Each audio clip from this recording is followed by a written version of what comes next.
سیدی انت حبیبی و طبیب قلبی آمدہ سویت و قرسی بے درما طلبی حسن یوسف ید بیضا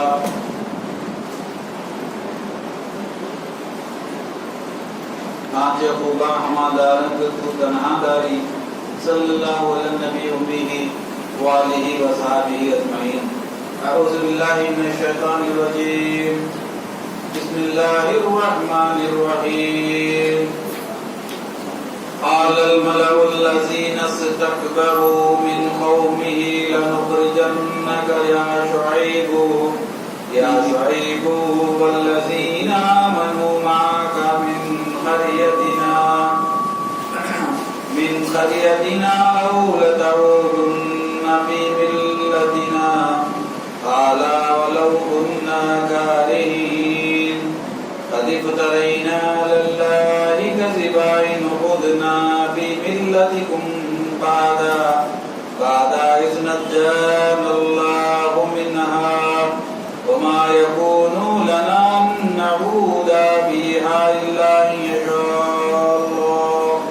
أن يشاء الله ربنا وسع ربنا كل شيء علما على الله توكلنا ربنا افتح بيننا وبين قومنا بالحق وأنت خير الفاتحين. وقال الملأ الذين كفروا من قومه لئن اتبعتم شعيبا إنكم إذا لخاسرون. صدق الله العظيم وصدق رسوله النبي الكريم ونحن على ذلك لمن الشاهدين والحمد لله رب العالمین. محترم حضرات، عزیز ساتھیوں، نوجوان بچوں، پس پردہ سماج بنانے والی ہماری محترم مادام، ابھی آپ کے سامنے نواں پارہ سورہ اعراف کی 90 آیت شریفہ تبرک پر تلاوت کی گئی ہے. وقت میسر آنے پر اگلی آیات کی تفسیر کی بیان کرنے کی کوشش کی جائے. گزشتہ باری میں آپ اور ہم نے سنا کہ اللہ تعالیٰ نے شعیب علیہ السلام کو مدین میں مبعوث فرمایا اور انہوں نے اپنی قوم سے کہا کہ اے میری قوم، اللہ تعالیٰ کی عبادت کرو اور اللہ کے علاوہ کوئی اس کائنات میں الہ ہے ہی نہیں عبادت کے لائق. اور آپ نے یہ بھی ارشاد فرمایا کہ تم لوگ کم تولا مت کرو اور کم ناپا مت کرو. اور کیونکہ ان کی قوم کم تولا کرتی تھی اور کم ناپا کرتی تھی. ان کی قوم نے حضرت شعیب علیہ السلام کی باتوں کو نہیں مانا، کفر کیا، اور پھر اللہ تعالیٰ نے ان کی قوم پر عذاب نازل کر دیا. اس کے بعد حضرت شعیب علیہ السلام اصحاب ایکا کی قوم میں مبعوث کیے گئے. وہاں پر آپ نے اللہ تعالیٰ کی توحید لوگوں کے سامنے پیش کی، اسلام کو پیش کیا، لیکن وہ لوگ بھی ماننے سے صاف انکار کر دیا. اللہ تعالیٰ نے، جیسا کہ اللہ تعالیٰ کا قاعدہ ہے کہ جس امت کے نبی ہوتے ہیں تو وہ امت کے نبی اپنی امت پر عذاب نازل کرنے کے لیے جب 3 مرتبہ دعا کرتے ہیں تو پھر اس امت پر عذاب نازل کر دیا جاتا ہے. آج کی آیت شریفہ میں اسی مضمون کو جاری رکھا گیا ہے شعیب علیہ السلام کی قوم کے بارے میں، اور ارشاد فرمایا گیا قال الملأ الذین استكبروا، کہ شعیب علیہ السلام نے اپنی قوم کے سامنے للہیت پیش کی، دعوت اسلام کو پیش کیا. اس کے جواب میں ان کی قوم نے کیا کہا؟ جواب میں ان کی قوم نے کہا قال الملأ الذین، کہ قوم کے سرداروں نے کہا. کیونکہ اس زمانے میں یہ قاعدہ ہوتا تھا، جو قوم کے سردار ہوتے تھے ان کے سامنے ہی دین اسلام کو پیش کیا جاتا تھا. اگرچہ وہ دین اسلام کو قبول کر لیتے تو ساری کی ساری ان کے ماتحت قوم اسلام کو قبول کر لیتی تھی. یہ فائدہ تھا. تو جب سرداروں کے سامنے دین اسلام کو پیش کیا گیا تو ہم نہیں مانا، بلکہ اللہ تعالیٰ نے ارشاد فرمایا کہ قال الملأ الذین استكبروا، انہوں نے تکبر کیا اور تکبر کر کر دین اسلام کو ماننے سے انکار کر دیا. نہ صرف تکبر کیا بلکہ من قومی ہی اس قوم نے لنخرجنک یا شعیب شعیب علیہ السلام سے کہا کہ ہم آپ کو اپنے میں سے علیحدہ کرنا چاہتے ہیں، اپنے دل سے نکال دینا چاہتے ہیں، آپ کو اخراج کر دینا چاہتے ہیں، ہماری آبادی مدین میں سے آپ کو نکال دینا چاہتے ہیں۔ کیوں نکال دینا چاہتے ہیں؟ انہوں نے اس کی وجہ بھی بتائی، ہم آپ کو اپنی بستی سے نکال دیں گے۔ کیوں نکال دیں گے؟ کہ والذین آمنوا معک، اور آپ کے ساتھ جتنے بھی لوگ ایمان لائے ہیں۔ ہر زمانے میں ایسا ہوا کہ دین اسلام کی مخالفت ابتدائے آفرین سے آپ تک ہے، قیامت تک ہوتی رہے گی، لیکن چند نصوص مطہرہ ہر دور میں رہے ہیں جو اللہ اور اس کے نبی پر ایمان لاتے رہے ہیں، ہر دور میں ہوئے۔ وہ یہ ایمان لانے والے چند لوگ ہوتے ہیں اور مخالفین ہر زمانے میں زیادہ ہی رہے۔ اب شعیب علیہ السلام پر بھی ایمان لانے والے لوگ کم ہی ہیں، مخالفین زیادہ ہیں، اور جو مخالفین ہوتے ہیں وہ اپنے تئیں بہت زیادہ تکبر کرتے ہیں۔ ان کو یہ بات سمجھ میں نہیں آتی کہ کون سی بات حق ہے اور کون سی بات ناحق ہے۔ وہ ناحق ہوتے ہی باتوں پر ایمان لا کر حق کی تائید نہیں کرتے، بلکہ ناحق کو ہی صحیح سمجھتے رہتے ہیں۔ یہ مخالفین کا رویہ رہا ہے شروع سے ہی۔ انہوں نے کہا کہ یا شعیب علیہ السلام، ہم آپ کو بھی نکال دیں گے اور آپ کے ساتھ والوں کو بھی نکال دیں گے، آپ پر ایمان لانے والوں کو بھی ہم اپنی بستی سے نکال دیں گے۔ من قریتنا، اپنے قریے سے۔ قریے کا لفظ قرآن مجید میں استعمال ہوتا ہے۔ ہم قریہ اردو میں بہت چھوٹی آبادی کو کہتے ہیں۔ ہمارے پاس کیا ہے؟ شہر ہے، اس کے بعد سے بڑی ریاست ہے، ملک ہے، پھر چھوٹا سا گاؤں ہوتا ہے، پھر چھوٹے گاؤں میں اور جو مزید چھوٹا گاؤں ہوتا ہے اس کو ہم قریہ کہتے ہیں۔ لیکن عربی میں جو قریہ کا لفظ استعمال ہوتا ہے وہ چھوٹے گاؤں بڑے گاؤں سب کے لیے، شہر کے لیے ایک ہی لفظ، اس میں شہر کا بھی لفظ آتا ہے قرآن مجید میں، لیکن قریے کے معنی میں بالکل ہمارے پاس جیسا اردو میں چھوٹا سا گاؤں سمجھتے ہیں ایسا نہیں ہوتا، بلکہ اس کے سیدھے سے معنی یہ ہے کہ بس ایک گاؤں سمجھ لیجیے۔ چھوٹے بڑے کی تفصیل قریے میں نہیں آئے گی جب قرآن قریے کا لفظ استعمال کرے گا، کیونکہ اب جو مدین کی آبادی ہے، اصحاب ایکا کی آبادی، وہ تو کچھ چھوٹی سی آبادی نہیں ہے، وہ تو کوئی خیمہ تو نہیں ہے، بہت بڑی آبادی ہے۔ تو یہاں پر قریے کے معنی ہیں کہ جہاں پر مدین کے لوگ مراد اس کے یہ ہیں کہ ان لوگوں نے کیا کہا کہ ہم آپ کو نکال دیں گے، اور پھر انہوں نے یہ بھی کہا شعیب علیہ السلام سے کہ آپ ہمارے دین میں داخل ہو جائیے۔ انہوں نے کہا اولا تعودن فی ملتی، کہ ہم آپ کو اپنے دین میں داخل ہونے کی دعوت دیں۔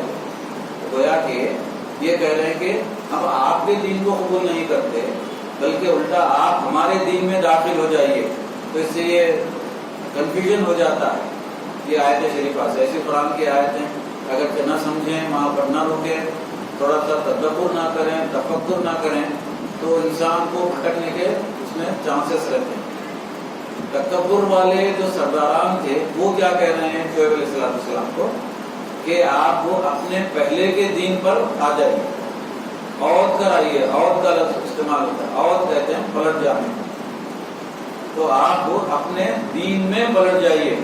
تو یہ یہاں پر غلط فہمی ہو سکتی ہے کہ نعوذ باللہ من ذالک کہ شعیب علیہ السلام کا دین پہلے کفر تھا اور وہ بعد میں اسلام لے آئے۔ ایسا کسی نبی کا دین کبھی بھی کفر نہیں رہا ہے۔ ایسے قرآن مجید کے الفاظ نہیں سمجھنے کی وجہ سے تھوڑی سی غلط فہمی ہو جا سکتی ہے۔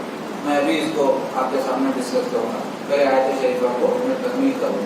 پھر انہوں نے کیا کہا کہ فی ملتنا، کہ آپ ہماری ملت میں داخل ہو جائیے، آپ اپنے دین کو چھوڑ کر عود کر آئیے، واپس۔ عود کا معنی کیا ہے؟ آپ واپس آ جائیے، اس راستے سے چلے تھے آپ، اسی راستے سے عود کر آ جائیے، آپ واپس آ جائیے۔ تو اس کا مطلب کیا ہے کہ آپ اچھے راستے کو چھوڑ کر غلط راستے پر گامزن ہو گئے تھے، لہذا آپ کو اچھے راستے پر آ جائیے۔ حالانکہ وہ لوگ جس راستے پر ہے وہ تو کفر کا راستہ ہے، وہ تو شرک کا راستہ ہے۔ تو غلط فہمی ہو سکتی ہے کہ کیا نعوذ باللہ من ذالک کہ شعیب علیہ السلام کفر کے راستے پر تھے کیا، یہ لوگ جو کفر کی طرف بلا رہے ہیں؟ ایسی بات نہیں، بلکہ یہ جملہ ایسا ہے کہ کسی کو دھوکہ دینے کے لیے کہا جاتا ہے۔ کسی کو پبلک میں ٹھہرے ہوئے ہیں، اب پبلک کو اپنی طرف کرنا ہے، پبلک کو اپنی طرف کرنا ہے۔ اب پبلک کو اپنی طرف کرنے کے لیے بات دھوکے کے الفاظ استعمال کر لیے جاتے ہیں۔ ارے بھائی ہم آپ کو وہ زمانے سے پہچانتے، ایسا تو پبلک کو کیا کر دینا، اس میں کنفیوز کر دینا ایک دم سے. تو یہ جو جملہ ہے آپ ہماری طرف واپس آ جائیے یا اور کر آ جائیے، یہ کنفیوز کرنے والا جملہ جھوٹ ہے، یہ افتراء ہے، یہ الزام ہے حضرت شعیب علیہ السلام پر. ایسے الفاظ جب قرآن مجید میں آئیں گے تو تھوڑا سا اس کو سمجھنا چاہیے، اور ہمارا ایمان اور یقین یہ ہونا چاہیے کہ انبیاء علیہ السلام آدم علیہ السلام سے لے کر حضور اکرم صلی اللہ علیہ وسلم تک 1,24,000 انبیاء علیہ السلام نے کبھی بھی شرک نہیں کیا. ان کی طرف شرک کی نسبت کرنا یہ گناہ ہے کبیرہ. انبیاء علیہ السلام کی طرف تو شرک کی نسبت کرنا کیا ہے، یہ گناہ کبائر میں سے ہیں. کبھی کسی نبی نے شرک نہیں کیا. یہ ناممکن سی بات ہے کہ انبیاء علیہ السلام شرک کریں، ان سے ہو نہیں سکتا کہ خود شرک کریں اور پھر توحید کی دعوت دیں. دراصل پبلک کو ورگلانے کے لیے، پبلک کو اپنی طرف کرنے کے لیے اور شعیب علیہ السلام کو بدنام کرنے کے لیے اس قوم نے اس طرح سے کہا کہ آپ ہماری ملت میں واپس ہو جائیے، ہم آپ کو اپنی ملت میں واپس آنے کی دعوت دیتے ہیں. قَالَ وَلَوْ كُنَّا كَارِهِينَ، شعیب علیہ السلام نے جواب دیا کہ وہ کہ آپ ہمارے دین، کافروں نے جواب دیا کہ وہ کہ آپ ہمارے دین کو ناپسند کرتے ہیں، لیکن ہم پھر بھی ہمارے دین میں داخل ہونے کی آپ کو دعوت دے رہے ہیں. تو یہ بھی ایک دعوت کا طریقہ ہوگا کہ کفر سے اسلام کی طرف دعوت دینا، یہ خیر ہے. اور پھر اسلام سے کفر کی طرف دعوت دینا، یہ کیا ہے، یہ خیر ہے، یہ نہیں، یہ شر ہے. یہ کیا ہے، شر ہے. تو شر پسندانہ انداز سے یہ لوگ شعیب علیہ السلام کو دعوت دے رہے ہیں. پھر اس کے بعد ارشاد فرمایا، شعیب علیہ السلام نے کہا کہ قَدِ افْتَرَيْنَا عَلَى اللَّهِ كَذِبًا، بے شک ہم نے اللہ پر بہتان باندھ دیا ہے. قوم نے کہا کہ ہم نے اللہ تبارک تعالیٰ پر بہتان باندھ دیا ہے. اب کیسا بہتان باندھا کہ اللہ تبارک تعالیٰ کی توحید کا جو پرچار ہو رہا تھا اس کو نہیں مان کر اللہ تبارک تعالیٰ کی توحید اور شعیب علیہ السلام کی رسالت کو غلط ثابت کرنے کی کوشش کی جائے. جب شعیب علیہ السلام کو اپنی قوم کو تو جواب دینا ہی ہے. شعیب علیہ السلام اب اس آیت شریفہ میں جواب دے رہے ہیں کہ اللہ کذبا ان عدنا فی ملتکم بعد اذ نجانا اللہ منها. یہ کیسے ہو سکتا ہے کہ اللہ تبارک تعالیٰ نے ساری کی ساری قوم کو رشد و ہدایت کا ذریعہ مہیا کر دیا. دین اسلام شعیب علیہ السلام کے ذریعے سے اللہ تبارک تعالیٰ نے تم تک پہنچا دیا ہے. اب یہ کیسے ممکن ہے کہ رشد و ہدایت تمہارے پاس آ جانے کے بعد پھر تم گمراہی کی طرف واپس چلے جاؤ؟ اگرچہ تم گمراہی کی طرف واپس چلے جائیں گے تو پھر تمہارے لیے رشد و ہدایت کا تمام دروازے کیا ہو جائیں گے، بند ہو جائیں گے. شعیب علیہ السلام اپنی قوم کو سمجھا رہے ہیں. وما یکون لنا ان نعود، اگرچہ ایسا ہی واپس چلے جائیں گے، فیہا الا ان یشاء اللہ ربنا. تو جب اللہ تبارک تعالیٰ نے شرک سے نجات دے دیا ہے، کفر سے نجات دے دیا ہے، اسلام پھیل رہا ہے، لوگ اسلام میں داخل ہو رہے ہیں، تو شعیب علیہ السلام نے کہا کہ ایسے وقت جب اللہ تبارک تعالیٰ نے تمہیں دین حنیف سے روشناس کر دیا ہے، اب تم پھر کفر اور شرک کی طرف آنے کی دعوت دے رہے ہو. اب دعوت دے تو شعیب علیہ السلام کو رہے ہیں، لیکن کافروں کے سرداروں کی مراد کیا ہے؟ جیسے کہ ان کے پاس طریقہ تھا، اگر کوئی سردار اسلام قبول کر لیا تو سارا قبیلہ اسلام قبول کر لیتا تھا. اگر سردار انکار کرتا تو سارے قبیلے کا انکار مانا جاتا تھا.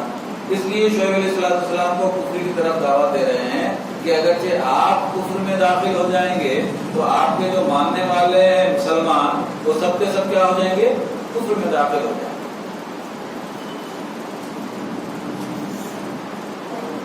الا ان یشاء اللہ ربنا، سوائے اس کے کہ اللہ تعالیٰ ہی چاہے جو ہمارا رب ہے.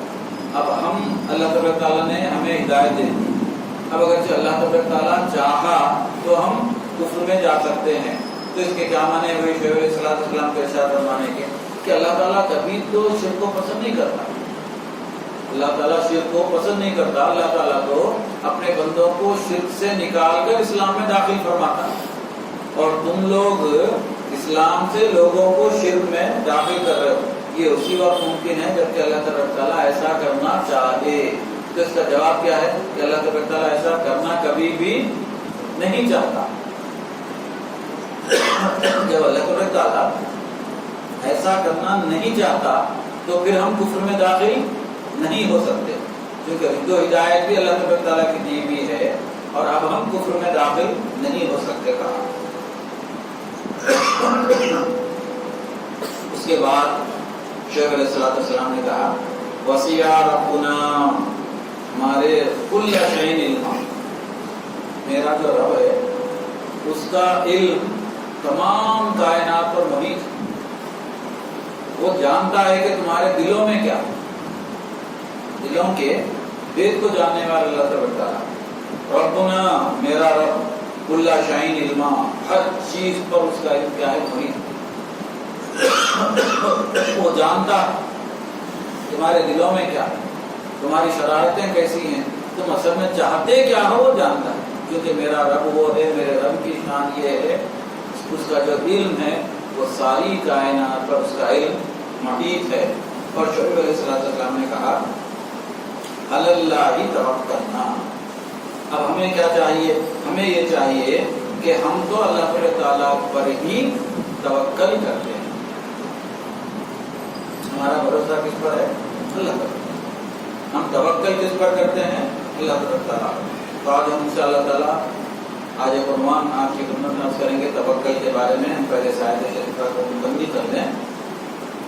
ربنا افتح بیننا, اللہ تعالیٰ کھول دے گا, افتح کر دے گا, اللہ تعالیٰ کھول دے گا بیننا و بین قومنا بالحق وانت خیر الفاتحین. شعیب علیہ السلام نے فیصلہ کن بات فرمائی اور کہا کہ ہمارے درمیان میں اور ہمارے حق کے درمیان میں, ہمارے درمیان میں اور جو ہم حق پر ہیں اور جو ناحق ہے ان کے درمیان میں اللہ تعالیٰ فیصلہ فرما. ہم تو حق پر ہیں اور جو ہمارے مخالفین ہیں وہ ناحق پر. تو آج اللہ تعالیٰ حق والوں کے ساتھ ہے اور وہ حق اور ناحق کے درمیان میں فیصلہ فرما دے گا. افتح بیننا, کھول دے گا, جو دروازہ ہے رحمت کا وہ کھول دے گا ہماری قوم کے درمیان میں اور حق کا فیصلہ فرما دے گا. کیونکہ ماننے والے بھی شعیب علیہ السلام کی قوم ہی ہے اور نہیں ماننے والے بھی شعیب علیہ السلام کی قوم ہی. اس لیے وہ فرما رہے ہیں کہ آج تمہارے اور ہمارے درمیان میں اللہ تعالیٰ, کیونکہ ہم حق پر ہیں تم ناحق پر ہو, تو حق اور ناحق کے درمیان میں اللہ تعالیٰ فیصلہ فرما دے گا. وقال الملأ الذین کفروا, اور جو قوم کے سرداران جو کفر کیا کرتے تھے, کفر انکار کو کہتے. شرک کے معنی ہے اللہ تعالیٰ کی ذات اور صفات میں کسی کو اللہ تعالیٰ کے جیسا سمجھ کر یقین کر کر ایمان لا کر شریک کرنا, وہ شرک ہے. کفر یہ ہے کہ اللہ تعالیٰ کے احکامات کو انکار کر دینا یا سرے سے اللہ تعالیٰ کا ہی انکار کر دینا, اللہ کے رسولوں کا انکار کر دینا. اس کو کیا کہا جاتا ہے, کفر کہا جاتا ہے. اور کفر بنتا ہے انکار کرنے سے. کفر کیسے بنتا ہے, انکار کرنے سے کفر بنتا ہے. تو اب جو سردار تھے قوم کے, انہوں نے پھر جواب میں کہا قال الملأ الذین کفروا من قومہ, قوم میں سے جو سردار تھے اور جو کافر, انہوں نے کہا کہ لَنَئِنْ اتَّبَعَكُمْ شُعَيْبًا, کہ اگر تم نے شعیب کی اتباع کی. قوم کے سرداروں نے اپنی قوم سے کہا کہ میری قوم والو, اگرچہ تم لوگ شعیب علیہ السلام کی اتباع کرو گے, پیروی کرو گے, انکم اذا لخاسرون, تم ہمیشہ ہمیشہ کے لیے نقصان اٹھانے والوں میں سے ہو جاؤ. یہ کون لوگ کہہ رہے ہیں, قوم کے سردار ہے. شعیب علیہ السلام کو ہدایت کی طرف بلا رہے ہیں, دوزخ سے نکال کر جنت میں لے جانا چاہتے ہیں, اور جو متکبرین ہیں وہ اپنے لوگوں کو بڑھلا رہے ہیں کہ اگرچہ تم شعیب علیہ السلام کی بات کو مانو گے تو تم ہمیشہ ہمیشہ نقصان اٹھانے والوں میں سے ہو جاؤ۔ اب فیصلے کی گھڑی آ گئی۔ اب کیا ہو گیا؟ فیصلے کی گھڑی آ گئی ہے۔ ارشاد فرمایا گیا فَأَخَذَتْهُمُ الرَّجْفَةُ، تو ان کو ایک ہولناک آواز یعنی زلزلے نے ان کو پکڑ لیا۔ فَأَصْبَحُوا فِي دَارِهِمْ جَاثِمِينَ، جبکہ صبح کے وقت اکثر آپ دیکھ رہے ہیں کہ 3-4 قوموں کے واقعات آپ سن رہے ہیں کہ اللہ تبارک تعالیٰ کا عذاب صبح کے وقت نازل ہوتا ہے جب یہ قومیں سوتے رہتے ہیں۔ آپ نے سنا لوط علیہ السلام کی قوم پر، صالح علیہ السلام کی قوم پر آپ نے سنا کہ جب عذاب نازل ہوا تو قومیں سو رہی ہیں اور صبح کا وقت تھا۔ اب شعیب علیہ السلام کی قوم پر بھی عذاب نازل ہو رہا ہے اور ایک بہت خطرناک خوفناک زلزلہ آیا اور زلزلے نے ساری قوم کو اپنے عذاب میں لپیٹ لیا۔ اور پھر فَأَصْبَحُوا فِي دَارِهِمْ جَاثِمِينَ، تو صبح کے وقت اپنے گھروں میں وہ اوندھے پڑے ہوئے تھے۔ نہیں ماننے والے صبح کے وقت اپنے گھروں میں اوندھے پڑے ہوئے تھے۔ الَّذِينَ كَذَّبُوا شُعَيْبًا، اور جن لوگوں نے شعیب علیہ السلام کی تکذیب، کون سے لوگ ہیں؟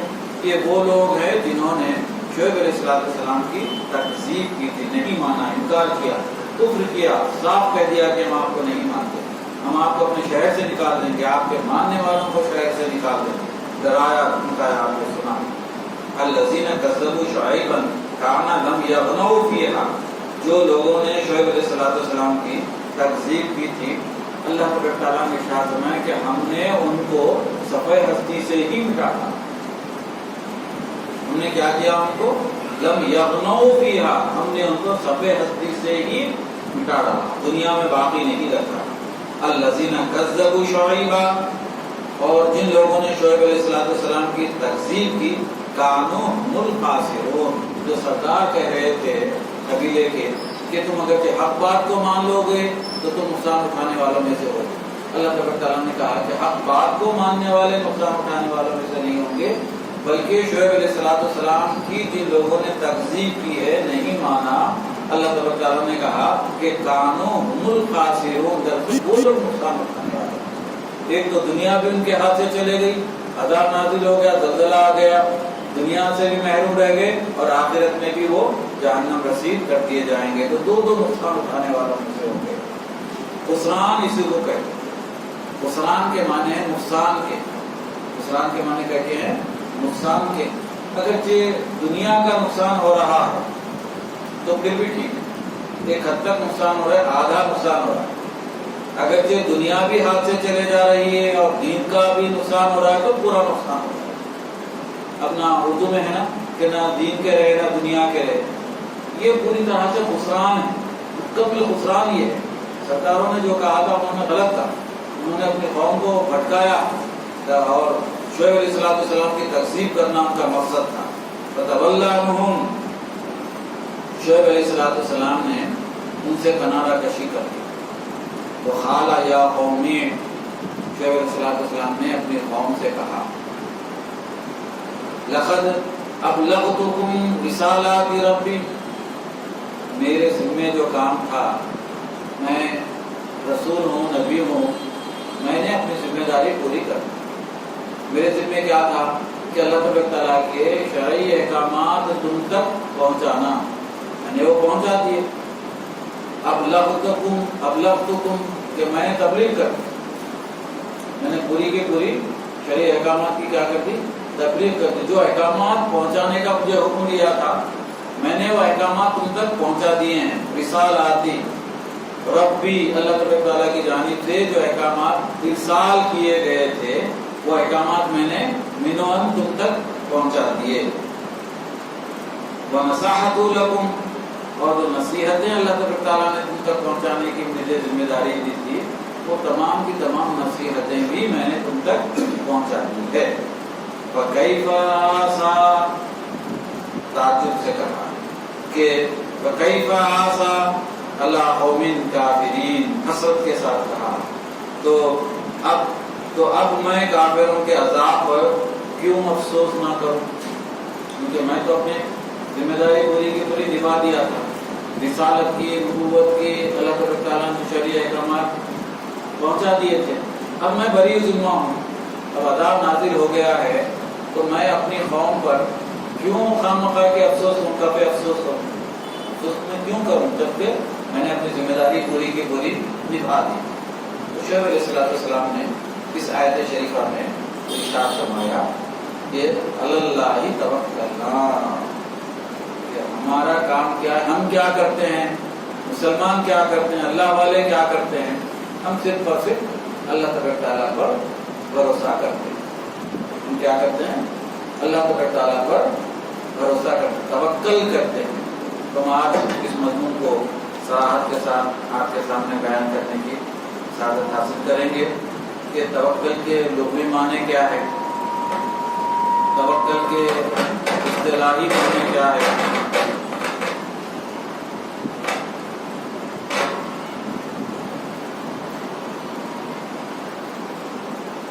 توکل کے دو معنی بتائے گئے۔ امام راغب اصفہانی نے لکھا کہ توکل کے دو معنی ہیں۔ ایک معنی یہ ہیں کہ کسی کو والی بنانا، کسی کو والی بنانا، اور دوسرے معنی یہ ہیں کہ کسی پر اعتماد کرنا۔ یہ لغوی معنی ڈکشنری میں پھر دوہراتا ہوں، کسی کو والی بنانا، اور دوسرے معنی یہ ہیں کہ کسی پر اعتماد کرنا۔ المفردات ڈکشنری میں یہ معنی بیان کیے۔ اور دوسری بات یہ ہے کہ اصطلاحی توکل یہ ہے کہ تمام معاملات کو اللہ تعالیٰ کے حوالے کرنا۔ اصطلاح میں توکل کس کو کہتے ہیں، توکل اس کو کہتے ہیں کہ تمام معاملات کس کے حوالے کر دینا، اللہ تعالیٰ۔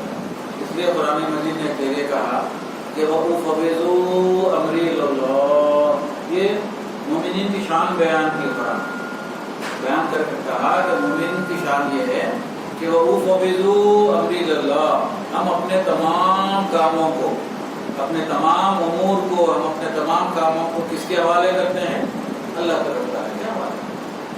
تو اپنے تمام امور کو اللہ تعالیٰ کے حوالے کرنے کا نام کیا ہے، توکل۔ اب اس میں کیا ہے، یہ توکل میں کیا ہے، کیا ہم تمام کاموں کو اللہ تعالیٰ کے حوالے کر کر ہاتھ پر ہاتھ رکھ کر بیٹھ جائیں تو کیا اس کا نام توکل ہے؟ جو قرآن نے کہا کہ تم اپنے تمام امور کو اللہ کے حوالے کر دو، تو کیا اس کے یہ معنی یہ ہے کہ تمام کاموں کو اللہ تعالیٰ کے حوالے کر دے کر ہم ہاتھ پہ ہاتھ دھر کر بیٹھ جائیں، یہ توکل اس کا نام ہے؟ نہیں، اس کا نام توکل نہیں، اس کا نام توکل نہیں ہے، بلکہ ایک حدیث مبارکہ میں جو سنن ترمذی کی حدیث ہے، اس میں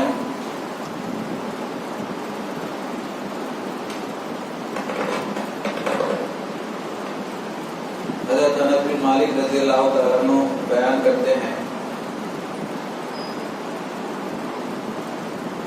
ایک شخص نے حضور اکرم صلی اللہ علیہ وسلم سے عرض کی، حضرت انس بن مالک رضی اللہ عنہ حدیث کے راوی ہیں، ایک شخص نے حضور اکرم صلی اللہ علیہ وسلم سے عرض کی، یا رسول اللہ صلی اللہ علیہ وسلم، میں اونٹ کو باندھ کر توکل کروں، میں اونٹ کو باندھ کر توکل کروں یا اس کو کھلا چھوڑے، معنی کیا ہے، بھروسہ کروں، تو کیا میں اونٹ کو باندھ کر بھروسہ کروں یا پھر بغیر باندھے کے بھروسہ کروں؟ حضور اکرم صلی اللہ علیہ وسلم نے ارشاد فرمایا کہ اونٹ کو باندھ کر توکل کرو، پہلے کیا کرو، اپنی سواری کو باندھو، پھر اس کے بعد اللہ تعالیٰ پر بھروسہ کرو۔ اب سائیکل کھلی چھوڑ کر چلے جا رہے ہیں، اسکوٹر کنجی وہیں لگا دے کر چلے جا رہے ہیں اور سمجھ رہے ہیں کہ میں بہت بڑا متوکل ہوں، اللہ پر بھروسہ کرنے والا ہوں، تو حضرت پاک صلی اللہ علیہ وسلم نے حدیث مبارکہ میں سمجھا دیا کہ اس کے معنی توکل کے نہیں ہیں۔ توکل یہ ہے کہ پہلے اسباب کو اختیار کرو، پہلے کیا کرو، اسباب کو اختیار کرو اور نتائج اللہ تعالیٰ پر چھوڑ۔ حضور اکرم صلی اللہ علیہ وسلم کی سنت مبارکہ، حضور اکرم صلی اللہ علیہ وسلم بھی علاج کرواتے تھے، علاج فرمایا کرتے تھے اور لوگوں کو بھی علاج کرانے کا آپ کو حکم دیا کرتے تھے۔ تو علاج نہیں کرا کر یہ سمجھنا کہ میں علاج نہیں کراؤں گا کیونکہ میں متوکل ہوں، یہ غلط۔ پہلے کیا ہونا ہے؟ توکل کیا ہے؟ توکل یہ ہے کہ پہلے دوا کھائی جائے، اور دوا کھاتے وقت یہ عقیدہ ہونا۔ اب یہاں توکل کے صحیح معنی آپ سمجھ میں آئیں گے۔ دوا کھاتے وقت یہ عقیدہ ہونا کہ میں دوا اس لیے کھا رہا ہوں کیونکہ دوا کھانے کا حکم اللہ تعالیٰ اور اس کے نبی محمد مصطفیٰ صلی اللہ علیہ وسلم نے دوا کھانے کا حکم دیا ہے، اس لیے دوا کھا رہا ہوں۔ شفا تو اللہ تعالیٰ کے ہاتھ، شفا کس کے ہاتھ میں ہے؟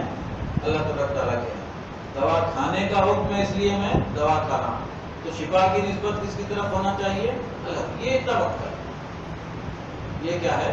توکل ہے، یعنی دوا پر بھروسہ نہیں ہونا، دوا پر بھروسہ نہیں ہونا۔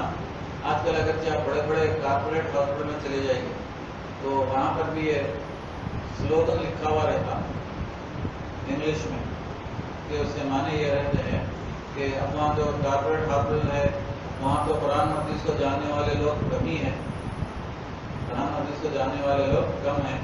اب جو نہیں جاننے والے ہیں وہ لوگ بڑے بڑے دواخانوں میں سلوگن لکھ کے لگا رہے ہیں، یہ جملہ لکھ کر لگا رہے ہیں ڈاکٹرز کی طرف سے۔ کیا لکھ کر لگا رہے ہیں؟ کہ وہ جملے کا ترجمہ اس طرح سے ہے کہ ہم لوگ علاج کرتے ہیں، ہم لوگ علاج کرتے ہیں، شفا دینا گاڈ کے ہاتھ۔ ہم لوگ کیا کرتے ہیں؟ علاج کرتے ہیں، وی ٹریٹ، ہم کیا کرتے ہیں؟ صرف ٹریٹمنٹ ہمارا کام، شفا دینا کس کا کام ہے؟ اس لیے آپ دیکھیں گے ڈاکٹر صاحب ابا بچ جاتے کیا؟ ابا بچ جاتے کیا ڈاکٹر صاحب؟ تو ڈاکٹر صاحب کبھی بھی یہ نہیں بولیں گے کہ ابا آپ کے بچ جائیں گے، یا اگرچہ آپ پوچھے کہ ابا مر جائیں گے کیا، تو نہ وہ مر جائیں گے بولیں گے نہ بچ جائیں گے، کبھی آپ سنیں۔ حالانکہ ہم اپنے والد محترم کی محبت میں ڈاکٹر سے یہی پوچھتے ہیں کہ میرے ابا بچ جائیں گے نا، ہارٹ اٹیک آ گیا ہے بچ جائیں گے نا، تو وہ کبھی بھی یہ نہیں بولیں گے کہ آپ کے ابا بچ جائیں گے، ان کو تو انشاءاللہ معلوم نہیں، تو انشاءاللہ بولنا تو ان کو معلوم نہیں، کبھی بھی نہیں بولیں گے بچ جائیں گے، اور یہ بھی نہیں بولیں گے کہ انتقال کر دیں۔ آپ کبھی سنے ہوں گے کسی ڈاکٹر سے کہ کوئی ڈاکٹر بولا ہوں گا کہ انتقال کر دیں، حالانکہ ڈاکٹروں کو معلوم ہوتا ہے کہ اب یہ مریض کی روح جسم سے نکل گئی ہے، یہ انتقال کر چکے ہیں، اس کے باوجود بھی وہ بولنے سے کترا۔ اب آج تک تو اتنا برا زمانہ آ گیا ہے کہ وینٹیلیٹر پر ڈال کے 2-3 دن اور ایسے ہی 2-3 لاکھ روپے، وینٹیلیٹر پہ معلوم ہی نہیں ہوتا انتقال ہو گیا، نیند ہو گیا، کیا وہ آرٹیفیشیل بریتھنگ ہوتے رہتی، مریض کو جب کہ اللہ تعالیٰ کو پیارا ہو جاتا رہتا ہے، 2-3 لاکھ روپے کا بل ایکسٹرا پہلے سے 6-7 لاکھ روپے ہو جاتے ہیں، اور مزید بل بڑھانے کے لیے وینٹیلیٹر پر رکھ کر اس مریض کی زندگی کو بڑھاتے رہتے ہیں، حالانکہ اس میں زندگی رہتی نہیں۔ ان باتوں کی بھی ہم کوشش کرنا چاہیے۔ بعد میں بہت زیادہ ایموشنل ہو جا کر ہم ایموشنل ہو جاتے ہیں ایسے موقع پر، اتنے زیادہ ایموشنل بھی مت ہو جائیے، اور اتنے زیادہ لاپرواہ بھی مت ہو جائیے۔ لاپرواہی بھی بیماری سے، لاپرواہی بھی غلط، اور بہت زیادہ ایموشنل ہو جانا بھی غلط۔ یہ بھائی وہ وینٹیلیٹر میں لگاتے تو جان بچتی تھی کہ کیا ہے کہ اس کا نام توکل ہے۔ سب چیزیں اسباب اختیارات کرنے کے بعد کیا کرنا چاہیے؟ اللہ تعالیٰ پر بھروسہ کرنا چاہیے۔ بعض لوگ بیمار پڑنے کے بعد علاج نہیں کرانے کو توکل کہتے ہیں، جو حضور پاک صلی اللہ علیہ وسلم کی سیرت مبارکہ کے بالکل خلاف ہے۔ حضرت جابر رضی اللہ تعالیٰ عنہ بیان کرتے ہیں کہ حضور اکرم صلی اللہ علیہ وسلم نے ارشاد فرمایا کہ ہر بیماری کی دوا ہے، ہر بیماری کی دوا ہے، بس جب کسی بیماری کی دوا حاصل ہو جائے، ہر بیماری کی دوا ہے، اور جب کسی بیماری کی دوا حاصل ہو جائے تو اللہ کے اذن سے تندرست ہو جائے۔ تندرستی اللہ کے اذن سے ہی ہوتی، ہمارا کام کیا ہے؟ صرف اور صرف دوا استعمال کرنا۔ دوا استعمال نہیں کرنا یہ توکل کے خلاف مانا گیا، یہ صحیح مسلم شریف کی حدیث ہے۔ اور ایک حدیث میں حضرت ابو ہریرہ رضی اللہ تعالیٰ عنہ بیان کرتے ہیں کہ حضرت اکرم صلی اللہ علیہ وسلم نے ارشاد فرمایا کہ اللہ تبارک تعالیٰ نے کوئی بیماری نازل نہیں کی مگر اس کی دوا بھی. بیماری نازل کی ہے تو اس کی دوا بھی. اور ایک حدیث میں آپ کو سناتا ہوں. یہ صحیح مسلم شریف کی حدیث ہے اور اس کا نمبر ہے 5687. سنن ابن ماجہ میں بھی یہ حدیث ہے, سنن کبریٰ میں بھی یہ حدیث ہے, نسائی شریف میں بھی یہ حدیث ہے. نسائی شریف میں اس کا نمبر ہے 7555. اور ایک حدیث میں حضرت اسامہ بن شریک رضی اللہ تعالیٰ عنہ بیان کرتے ہیں کہ صحابہ نے پوچھا یا رسول اللہ صلی اللہ علیہ وسلم کیا ہم دوا کریں, یعنی دوا استعمال کریں. دوا کرنے کا مطلب آپ دوا استعمال کریں. آپ نے فرمایا کہ دوا کیا کرو, کیونکہ اللہ تعالیٰ نے جو بیماری بنائی ہے اس کے لیے دوا بھی بنائی. جو بیماری بنائی ہے اس کے لیے دوا بھی بنائی ہے, سوائے بڑھاپے کی بیماری. سوائے کیا ہے؟ بڑھاپے کی بیماری. یہ سنن ابو داؤد شریف کی حدیث ہے 3555 اس کا نمبر ہے. ابن ماجہ میں بھی یہ حدیث ہے 3436. سنن ترمذی میں بھی یہ حدیث ہے, نسائی میں بھی ہے, مسند احمد میں بھی ہے, اور دوسری حدیث کی کئی کتابوں میں, صحیح ابن حبان میں بھی ہے, بہت ساری کتابوں میں یہ حدیث ہے. اس میں حضرت اکرم صلی اللہ علیہ وسلم نے ارشاد فرمایا کہ تم دوا استعمال کرو, کیونکہ اللہ تبارک تعالیٰ نے بیماری بھی نازل کی ہے اور اس کے ساتھ دوا بھی نازل کی ہے, سوائے بڑھاپے کی بیماری. بڑھاپے کی بیماری. اللہ تعالیٰ سب لوگوں کو ایمان کی حالت میں موت عطا فرمائے, اور ایسی موت ہرگز نہ دے کہ مرنے سے پہلے دوسروں کو محتاج ہو. دوسروں کی محتاجی میں جینا خود اس کے لیے مشکل, گھر والوں کے لیے مشکل, خود بیمار کے لیے مشکل, ضعیف آدمی کے لیے مشکل. کیونکہ اولڈ ایج کے جو پرابلم ہوتے ہیں وہ اولڈ ایج والے خود وہ اولڈ ایج کے پرابلم سے بہت زیادہ نالا پریشان ہوتے ہیں. اللہ تبارک تعالیٰ سے دعا کرنی چاہیے کہ جب تک بھی ہماری عمر ہو یا الہ حالت میں خیر خوبی کے ساتھ صحت مندانہ حالت میں اور ایمان کی حالت میں ہمارا اس دنیا سے خاتمہ. یہ دعا روزانہ ہر نماز میں مانگنا چاہیے کہ خاتمہ بالخیر ہونا.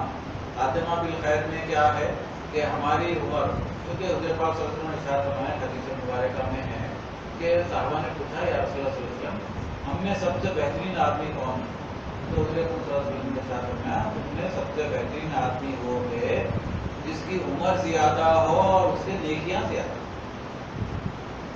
عمر بھی زیادہ ہونا اور نیکیاں بھی زیادہ. اور پھر صحابہ نے عرض کی یا رسول اللہ صلی اللہ علیہ وسلم ہم میں بدترین آدمی کون ہے؟ تو حضور نے ارشاد فرمایا تم میں بدترین آدمی وہ ہے جس کی عمر زیادہ اور نیکیاں کم. بدترین ہے, کیونکہ اللہ تعالیٰ نے عمر دی ہے تو عمر کی ایک حد ہوتی ہے. عمر کی ہر زمانے میں عمر کی ایک حد رہی. پرانے زمانے میں 1000 سال تک بھی لوگ زندہ رہتے, 500-600 سال تک بھی لوگ زندہ رہتے. اب نارملی 100 کے قریب 85, 86, 87, 70, کم از کم 70 تک تو سب لوگ جا ہی رہے ہیں.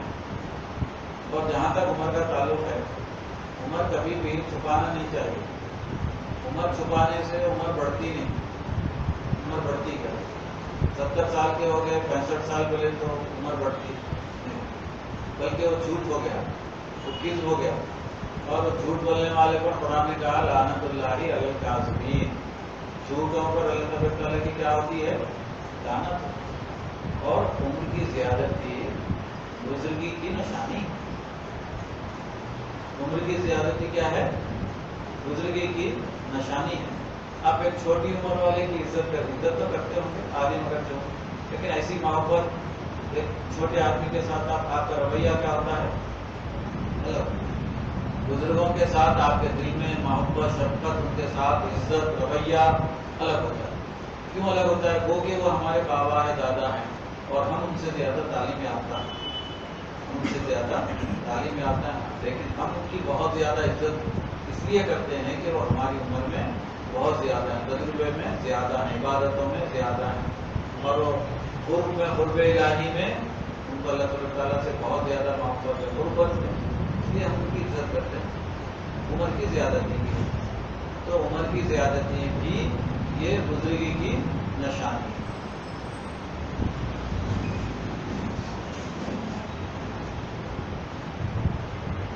اب علاج کے بارے میں، جیسا کہ پرانے زمانے میں جو طریقہ تھا علاج کرنے کا، ہر زمانے میں مختلف طریقے ہیں، اور اس زمانے میں یہ تھا کہ حضرت جابر رضی اللہ تعالیٰ عنہ بیان کرتے ہیں کہ حضور اکرم صلی اللہ علیہ وسلم نے حضرت ابی بن کعب رضی اللہ تعالیٰ عنہ کی طرف ایک طبیب بھیجا۔ حضور اکرم صلی اللہ علیہ وسلم نے، کیونکہ حضرت ابی بن کعب رضی اللہ تعالیٰ عنہ حضور اکرم صلی اللہ علیہ وسلم کے بہت ہی چہیتے خدمت گزار صاحب،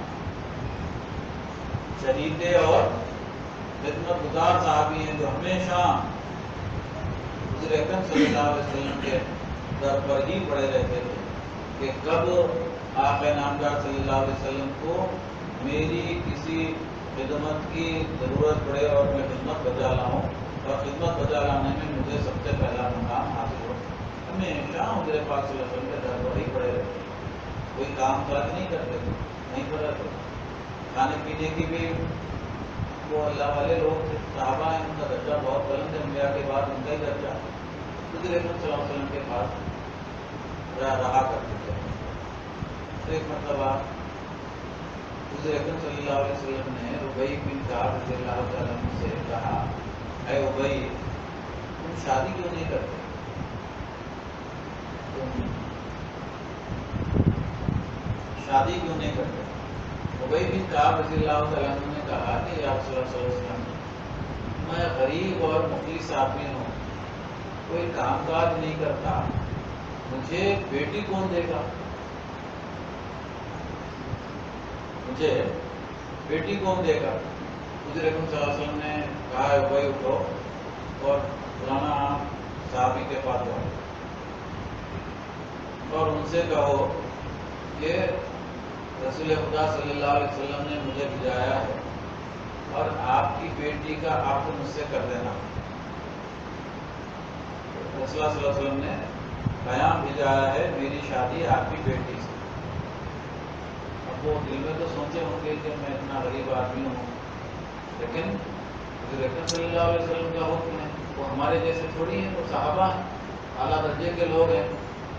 وہ صحابی کے گھر گئے، وہ صحابی کون ہے؟ دولت مند ترین آدمی، بہترین مکان ہے، پیسے والے ہیں۔ اب ظاہر ہے کہ تھوڑا شرمائے ہوں گے، گھبرائے ہوں گے، کچھ نہ کچھ تو ہوا، لیکن حضور اکرم صلی اللہ علیہ وسلم کا حکم ہے۔ دروازہ کھٹکھٹایا، اندر سے وہ برآمد ہوئے، انہوں نے پوچھا کہ بھائی کیسے آنا؟ تو انہوں نے کہا کہ حضور اکرم صلی اللہ علیہ وسلم نے مجھے آپ کے پاس بھیجا۔ تو آپ صلی اللہ علیہ وسلم کی عادت شریفہ تھی، صحابہ کے پاس کسی نہ کسی کام سے دوسرے صحابی کو بھیجا کرتے۔ تو انہوں نے کہا کہ بھائی کیسا آنا ہوا؟ تو انہوں نے کہا کہ حضور اکرم صلی اللہ علیہ وسلم نے مجھے آپ کے پاس بھیجا، کس کام کے لیے بھیجا؟ تو ابی بن کعب نے کہا کہ حضور پاک صلی اللہ علیہ وسلم نے ارشاد فرمایا کہ آپ کی بیٹی کا نکاح مجھ سے کر دیا ہے۔ کہ پرانے کپڑے ہیں، مفلس ہیں۔ اب ظاہر ہے کہ دولت مند باپ کی کیا حالت ہوئی ہوگی، ایک طرف ایسے ہونے والے داماد، ایک طرف حضور اکرم صلی اللہ علیہ وسلم کا حکم، اگر آپ کا حکم ڈالا جاتا ہے تو گناہ کبیرہ، حضور اکرم صلی اللہ علیہ وسلم کا حکم ڈالا جاتا ہے تو گناہ کبیرہ، ممکن ہے کہ کفر بھی ہو جائے۔ آپ کا حکم نہیں ماننا کیا ہے؟ کفر ہے، اور گناہ کبائر میں سے ہیں، وہ ششوپت میں رہ گئے۔ اگرچہ مانتے ہیں تو ابی بن کعب ہے، اگرچہ نہیں مانتے ہیں تو گناہ گار ہو جاتے ہیں۔ تو ذہن میں یہ بات آئی کہ مسئلے کا حل جس سے تعلق ہے اس سے ہی پوچھا جائے۔ ابی بن کعب سے کہا رضی اللہ تعالیٰ عنہ، آپ کہہ رہے ہیں میں اس معاملے میں اپنی بیٹی سے مشورہ کر کر آتا ہوں۔ اندر گئے، بیٹی سے کہا کہ باہر مفلس نوجوان ابی بن کعب رضی اللہ تعالیٰ عنہ کھڑے ہوئے ہیں اور ان کو رسول اللہ صلی اللہ علیہ وسلم نے بھیجا ہے اور اس حکم کے ساتھ بھیجا ہے کہ تمہاری شادی اس لڑکے سے کر دی ہے۔ تو انہوں نے رضامندی کا اظہار کیا. ان کے ابا جان نے کہا کہ بیٹی تم ناز و نخروں میں پلی بھی ہو، امیر باپ کی بیٹی ہو، اور اس غریب شوہر کے ساتھ کیسے زندگی گزارو. ہر ماں باپ کو تو یہ فکر ہوتی ہے، ہر ماں باپ کو یہ فکر ہوتی ہے، لیکن ان کے سامنے وہ توکل نہیں ہوتا. ماں باپ کے سامنے توکل نہیں ہوتا. کبھی بھی وہ یہ دیکھتے ہیں کہ میں اس نے ناز و نخروں سے پالا ہوں، میں نے لاکھوں روپے خرچ کر میں نے تعلیم دی ہے، کالج کرایا ہے، میری بچی ایم اے ہے، بی اے کو کیسا دوں؟ میری بچی کیا ہے؟ ایم اے ہے، بی اے کو. ایسے مسائل میرے پاس آتے رہے. دینا کیا؟ ہمیں بغیر ایک لمحہ ضائع کیے کہ کالج کی زندگی سے ہم واقف، ایک لمحہ ضائع کیے بغیر میں بول دیتا ہوں کہ دے دیجیے. تو لوگ بولتے ہیں میچ نہیں ہو رہا نا، وہ بچی ایم اے ہے، بچہ بی اے ہے. بولا نہیں دے دیجیے، کیونکہ ہونے کے بعد انہیں شوہر رہتا. کم ڈگری والے کیا رہتا؟ نہیں شوہر. قرآن کا الرجال قوامون علی النساء، مرد کا درجہ عورتوں سے ایک درجہ اوپر. اب چاہے انہیں بی اے ہے تو درجہ اوپر ہی ہے، فقیر ہے تو درجہ اوپر ہی ہے. دے دیجیے. نہیں ایسا کیسا ہو سکتا، آپ کا فیصلہ غلط ہے. بولا نہیں میرا فیصلہ صحیح ہے.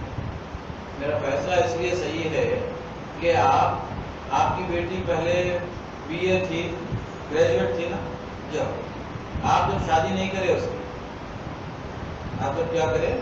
شادی نہیں کرے، اچھا رشتہ آنا، بڑی تنخواہ والا آنا، ہینڈسم آنا، اور فیملی ویزا والا آنا.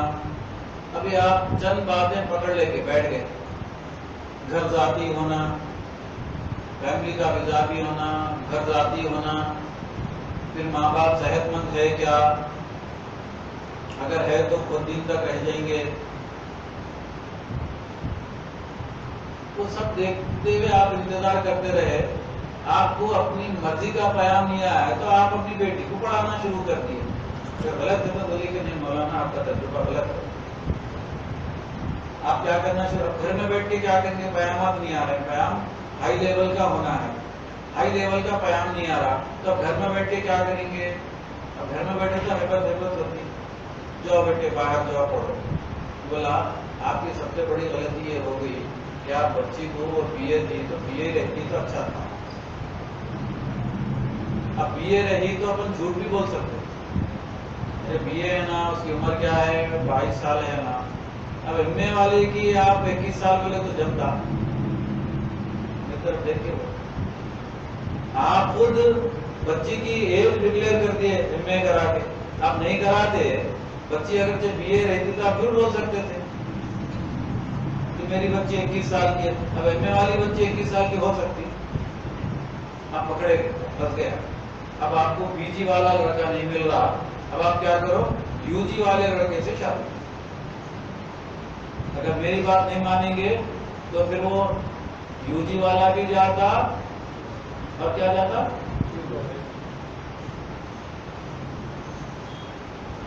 حضرت کی تو باتیں ہوتی ہیں بہت ہی تجربے کارانہ ہوتی ہیں. اور مجھے کیا چیز آپ نہیں معلوم ہے، آپ مشورے کے لیے آتے، مشورہ دیتے سن لینا. مشورہ دیتے کیا ہے؟ سن لینا. بحث مباحثے میں الجھے تو آپ کا نقصان. ابی بن کعب رضی اللہ تعالیٰ عنہ کا بیان گیا، وہ ان کے جو صحابی تھے ہونے والے خسر وہ اندر ہے، بیٹی سے مشورہ کیا. اور یہی تصویر جو میں نے بیان کی، انہوں نے بیٹی سے کہا کہ میں نے تمہیں ناز و نعمت میں پالا ہے، اور ابی بن کعب تو دیکھنے میں غریب ہیں، کوئی کام کاج نہیں کرتے، غریب ہیں، کام کاج نہیں کرتے، تو قربان جائیے اس دین اسلام کی اس لڑکی پر، ہم اور آپ. انہوں نے کیا جواب دیا؟ انہوں نے کہا کہ ابا جان، اس نوجوان سے، اس زمانے میں گوشے پردے کی پابندی تھی، گوشے کی آیتیں نازل ہو چکی تھی.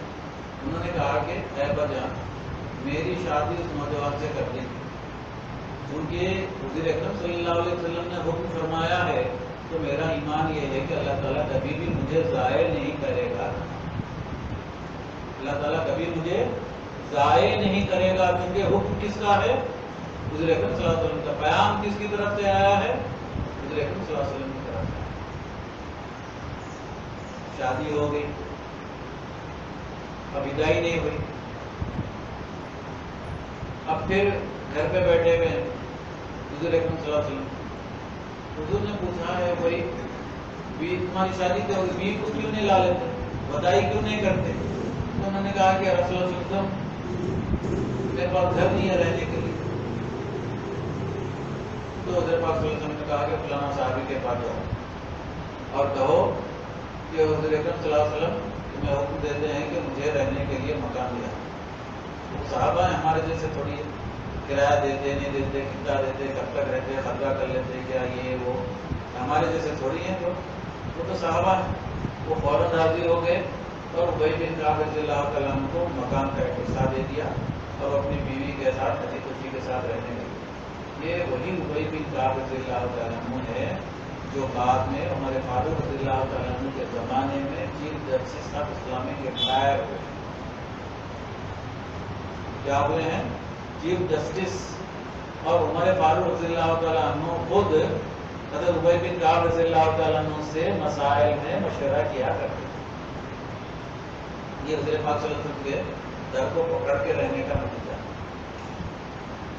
حضور کو اگر جب پکڑ کے رکھے، در کو پکڑ کے رکھے تو پھر ترقی ترقی ہوتے رہے۔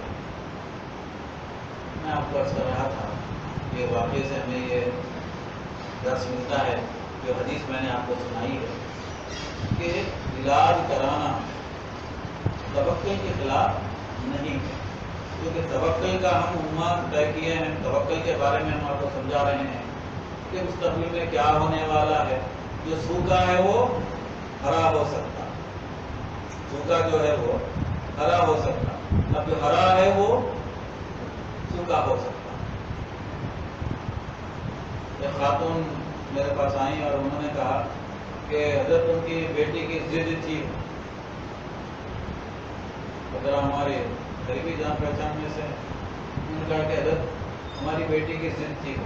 بولا کیا ضد تھی؟ پوری ہوگی نہیں ہوگی؟ پوچھا کیا ضد تھی؟ تو ان کو شوہر سلمان خان ہونا ہو۔ میں نے بولا ایک سلمان خان ہے تو سب کو کیسا ہونا پڑے؟ اور پھر ہمارے بچیاں یہ مسئلے کو سمجھتے کیوں نہیں؟ بولا ہمارے بچیاں یہ مسئلے کو سمجھتے کیوں نہیں کہ سلمان خان خود شادی نہیں کر لے رہا، پھر سلمان خان کے جیسا ہونا بولے تو کیسا ہوگا؟ انہیں خود شادی نہیں کر رہا، اس کے جیسا کیسا ہو سکتا؟ کوئی مثال اچھی چیز کی مثال لینا، بری چیز کی کیا مثال لیتے؟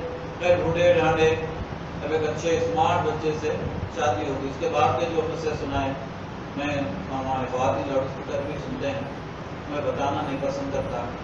تو سلمان خان ایسے بھی ایسے سلمان خان کی ہے کہ شادی ہو کے کئی سال ہو گیا، آج تک ایک پیسہ نہیں کمائے، آج تک اٹھے نہیں، باہر نکلے نہیں، گئے نہیں، کچھ نہیں، کیا نہیں۔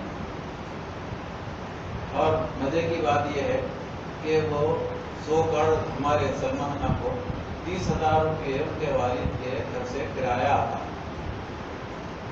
ان کے والد کے گھر سے۔ ان کے والد بیدار ہو کے تو ناکارہ ہے، کچھ کام نہیں کرتا، کماتا دھماتا نہیں، خالی ہینڈسم موبائل کے پھر لیتے رہتا، اچھے ڈریسنگ کر لے کے وہ گاڑی کے اوپر۔ والدین بھی بیدار رہتے ایسے بچوں سے جو بیکار رہتے۔